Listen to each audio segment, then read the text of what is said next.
아멘.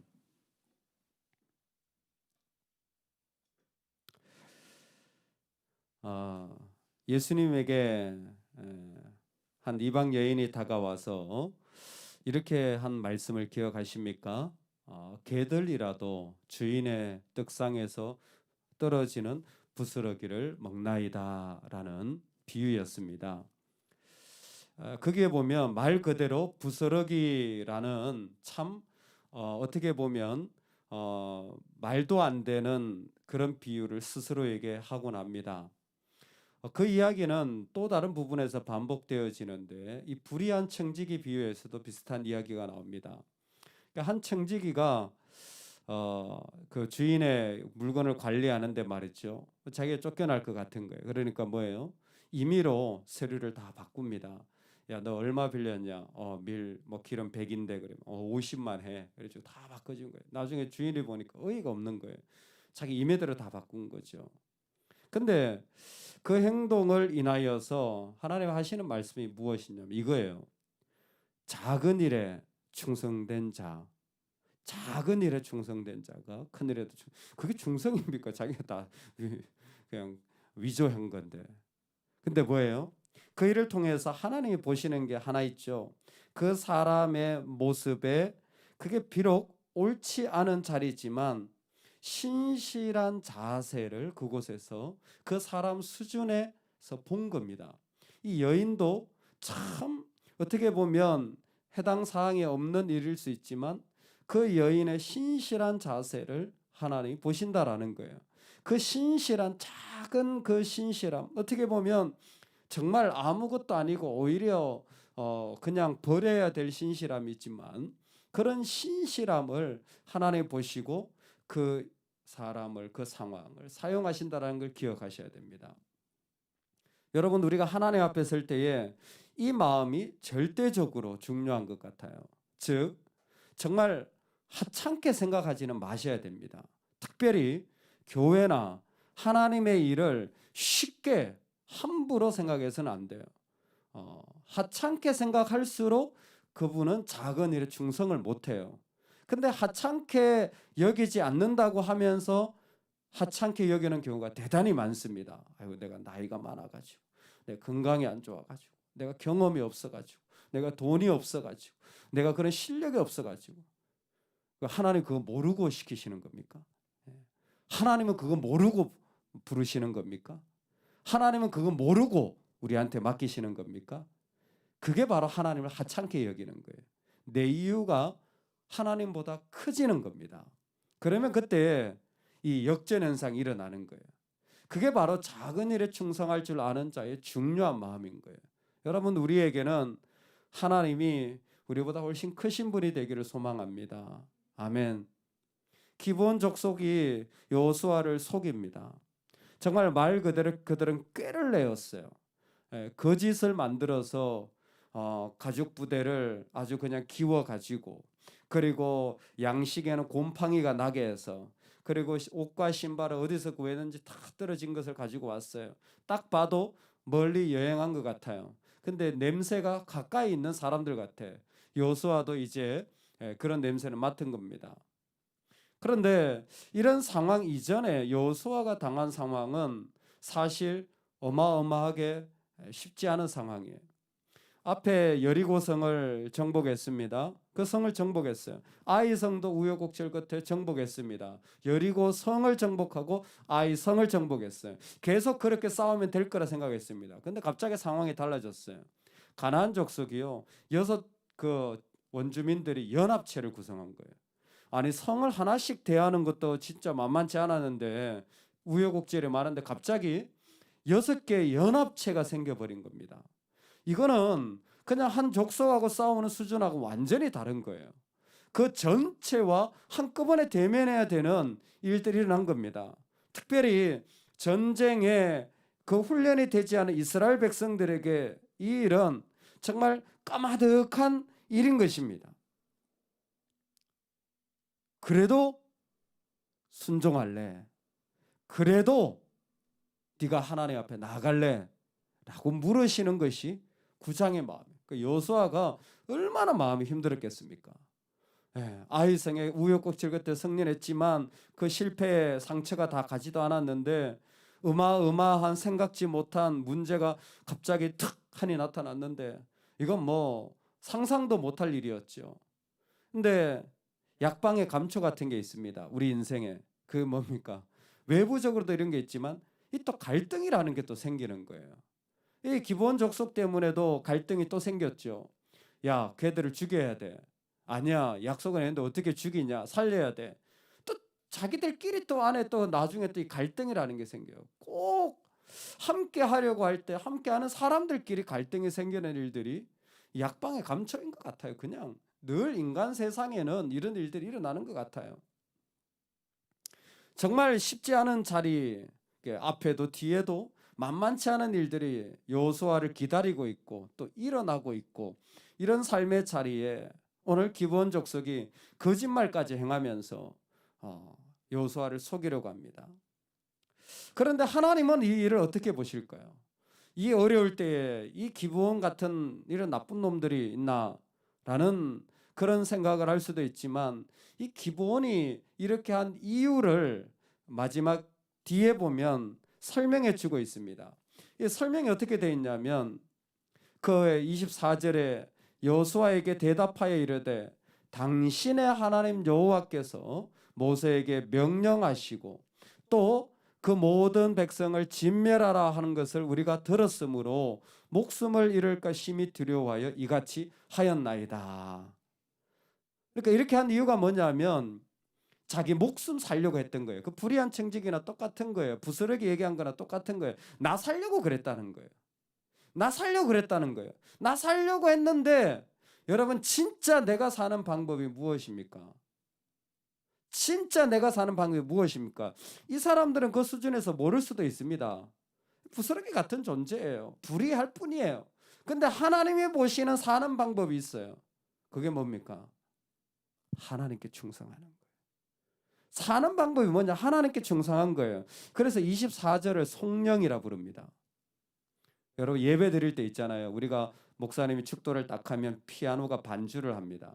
뭐예요? 송령이에요, 송령. 그게 하나님이 영광 받으신다라는 거예요. 예배를 통해서 그 삶의 자리가 하나님이 영광 받으신다라는 거예요. 여기에 이 기브온 족속이 당신의 하나님께서 당신의 여호와께서 이렇게 한다고 했잖아요. 자기들은 두려웠어요. 그런데 하나님은 그걸 통해서 하나님이 이방 족속들 가운데 고백되어진 거예요. 라합도 똑같습니다. 라합도 이야기를 듣고 하나님이 그런 분이라 하고 무서웠던 거예요. 그렇지만 그 가운데 하나님이 고백되어지는 것이 이게 가장 기본적인 영광 받으시는 모습의 그 자리를 하나님 만들어 가시는 것이었습니다. 지금 기브온 족속에 일어난 일이 이와 같아요. 이 사람들이 이렇게 거짓말까지 하고 속이는 이유가 뭐냐면 자기 살려고 했던 거예요. 그런데 그 살려고 했던 이유가 무엇이냐면 하나님이 이렇게 하신다라는 거예요.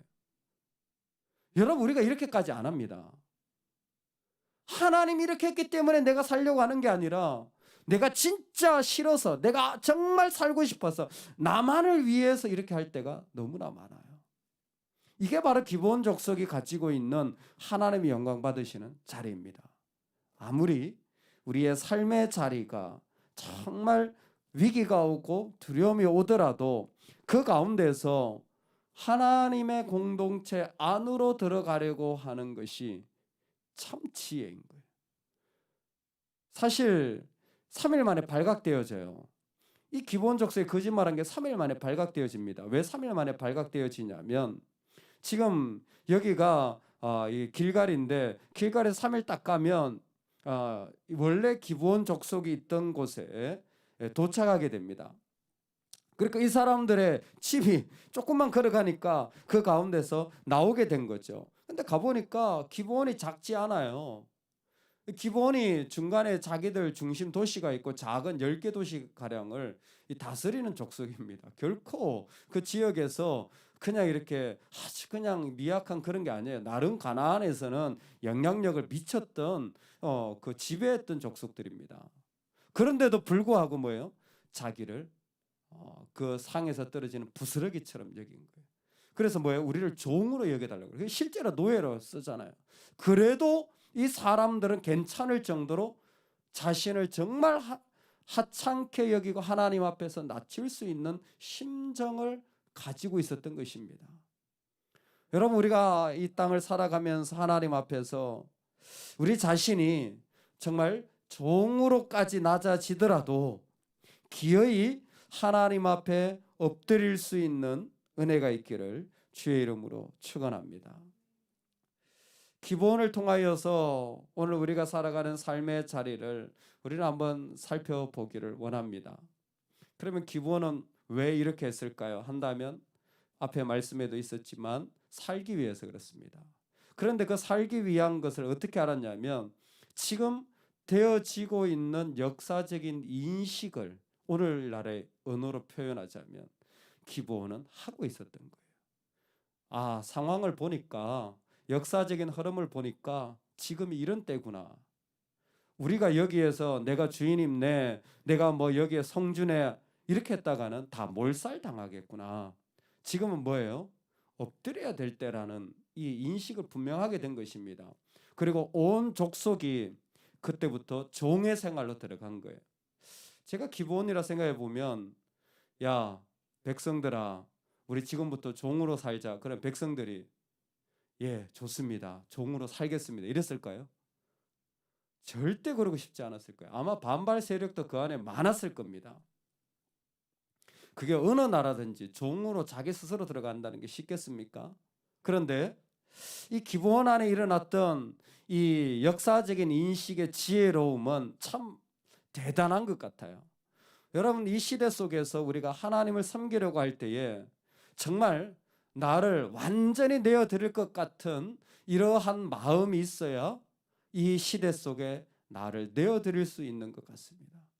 뭘 하나 상황 속에서 도전한다고 할지라도 정말 온전히 내어드리지 않으면 말만 하는 사람은 의미 없어요. 비전이 이거다. 의미 없습니다. 나는 이런 곳에 관심이 의미 없습니다. 온전히 자신을 종처럼 내어드리는 자리가 있을 때 비로소 그 자리가 그 시대 속에서 정말 일어날 수 있는 겁니다. 예를 들자면 벌써 코로나 이전에 이 시대가 영상 문화 시대라는 것을 여러 번 얘기했는데 코로나가 오자 완전히 지금 영상 시대가 돼버렸잖아요. 그래가지고 저희 교회도 카메라가 좀 노후해서 바꾸려고 하는데 돈 주고도 못 사요. 주문한 지 한 달 반이 됐는데 아직도 안 오고 있어요. 업체들도 10군데나 전화했지만 발을 동동 굴리고 있습니다. 돈이 문제가 아니라 물건이 없어서 못 파는 거예요. 참. 근데 물건을 파는 사람들은 만들지를 못해서 또 동동 그리고 있는 거예요. 왜? 온 세상이 다 이게 무역이 잘 안 되니까 지금 이게 옛날처럼 원활하지가 않은 겁니다. 왜 이렇게 됐습니까? 다 집에서 재택근무하는 거예요, 사람들이. 이제는 다 영상 가지고 회의하는 시대가 됐습니다.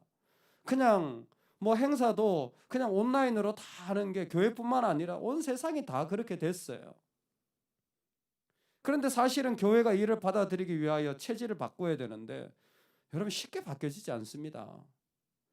교회는 그냥 전도사님만 계시지 이런 문화사역자들이 있던 곳이 아니었어요.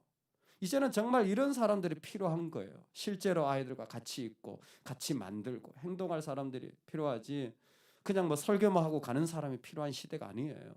근데 오랜 동안 그런 시대에 젖어 있는 우리가 체질을 바꾸려고 하면요. 정말 납작 엎드리지 않으면 바꿀 수가 없습니다. 아직도 이 카메라로 영상 예배를 못 드리는 교회가 한 60-70% 됩니다. 몰라요. 근데 엎드리지 않으면 배울 생각이 안 드는 거죠. 영상뿐이겠습니까? 내가 하나님 앞에 섬기려고 할 때에도 우리의 삶의 자리에 얼마나 많은 일들이 있는데 기본적 속에 저는 아름다움이 여기 있다고 생각합니다. 그 상황 속에서 모든 자기 가족과 백성들을 종으로 만들 정도로 그 하나님에 대한 인식을 어마어마하게 했다라는 거예요. 야, 교회 다니는 사람도 이렇게는 안 할 텐데. 예수 믿는 사람도 이렇게까지 하나님을 인식하지 않을 텐데. 얼마나 쉽게 교회 일을, 얼마나 쉽게 하나님의 상황들을 우리가 그냥 판단하고 그냥 내 임의대로 생각하는데 이 기본 족속들이 뭐라고 어떻게 하나님에 대해서 들었기에 이렇게까지 엎드릴 수 있나? 여러분 우리가 한번 생각해 봐야 합니다. 과연 정말 우리가 어떻게 하나님을 대하고 있는지, 정말 우리가 어떻게 하나님을 섬기고 있는지, 이 이방 족속만큼이라도 하나님을 존중하는지를 정말 깊이 한번 생각해 볼 필요가 있습니다. 두 번째는 여호수아의 입장입니다. 여호수아는 정말 생각하지 못한 위기를 만났습니다. 근데 하나님 보시는 게 한 가지 있어요.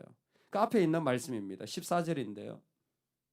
무리가 그들의 양식을 취하고는 어떻게 할지를 여호와께 묻지 아니하고, 기본은 그런 상황 가운데서도 하나님의 소식을 듣고 하나님 때문에 벌벌 떨었는데, 반대로 여호수아는 지금 어떻게 했냐면 그냥 이렇게 가방을 보고 옷을 보고 곰팡이 핀 음식을 보니까 뭐예요?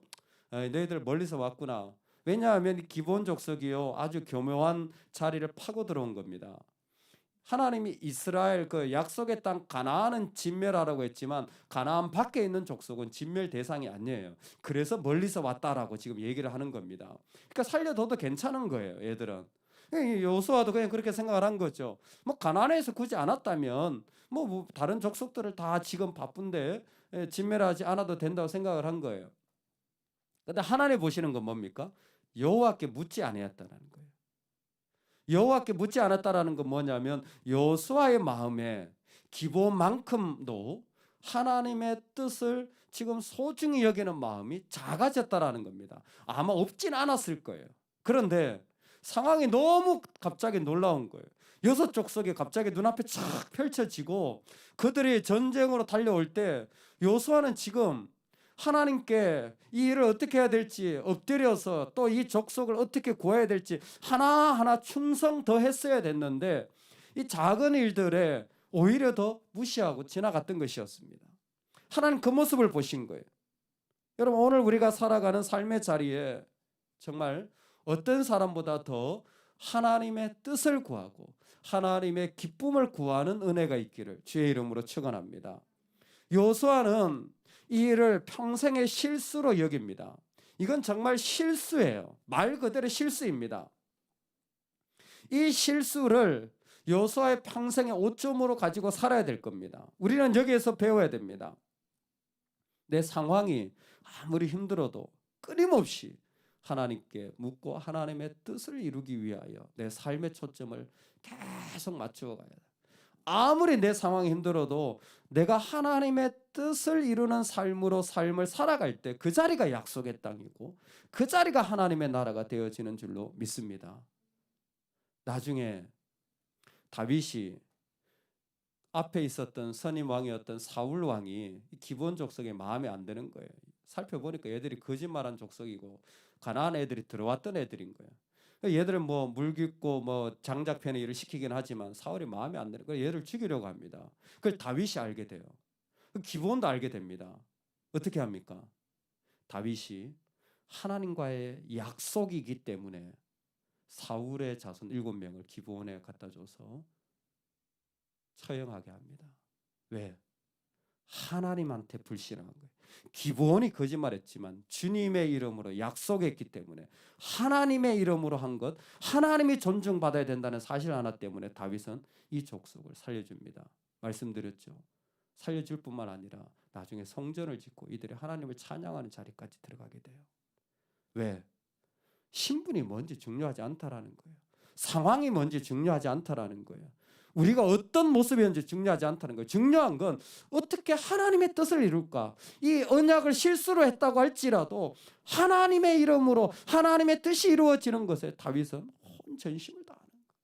그게 우리의 마음이 있으면 좋겠습니다. 오늘 저와 여러분이 정말 그 하나님의 기쁨을 작은 일들에도 그것이 내가 상상치 못한 일들이라 할지라도 그 자리로 갈 수 있는 은혜가 있기를 주의 이름으로 축원합니다. 아멘. 우리 같이 한번 기도하겠습니다.